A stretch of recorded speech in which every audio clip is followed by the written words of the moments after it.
I wonder if you ever thought this when you go to Loving Hut, that it's actually connected to some religious organization. If you find it a little sympathetic, perhaps someone might think this way. And if you also see a clear danger of some sort of environmental apocalypticism, which truly she is fanatic about, I think it could easily lead her to some kind of violence because she is so radical. Well, she has, in my opinion, completely lost touch with reality. Yeah, I've been going there for quite some time trying to research to find out. It's interesting that in Loving Bistro they don't even have their TV with Supreme Master TV. It is indeed a total mess. When you turn it on, it is truly terrible. And I would like to emphasize that this is one of those signs, if there is a modest spiritual or religious leader who wants to share something from God, and at the same time he's so humble that he refers to himself as the Supreme Master, like he's only talking about himself. The website states that it is infused with the energy and power simply of this Supreme Master, Ching Hai, who they call a heavenly cardinal and similar names. So this lady probably has quite a delusion about being extremely powerful, which I think is clearly a dangerous sign for this kind of movement.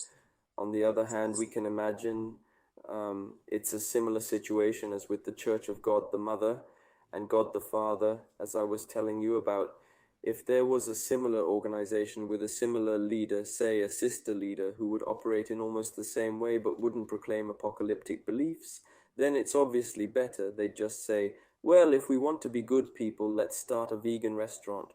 But unfortunately, whether due to human nature or human character or I don't know the world, it's such that sadly such an organization that wouldn't pressure you. She didn't scare her believers, so paradoxically she may be less successful. Of course, these fanatics, they will spread. That is the problem which I generally struggle with, like when I'm studying religion. How is it possible that people are not in more liberal communities? It's just that as soon as it's a more liberal community where you are not forced, then of course take 10 people, put in some church, and they are told, hey, if at least half of you don't start a vegan bistro, then there ends the world. Well, then maybe it works if it's, hey, if you want, and if it's nice, start a vegan bistro. So, how many of them will do it? That's the question. Clearly, I am not defending their method, only explaining the dynamic which often occurs in new religious movements. And I think that supports the fact that these radical flows appear, which understandably, after some time, can, as you can see, that loving bistro that they actually separated and are only halfway. So you see, it is denominalized again.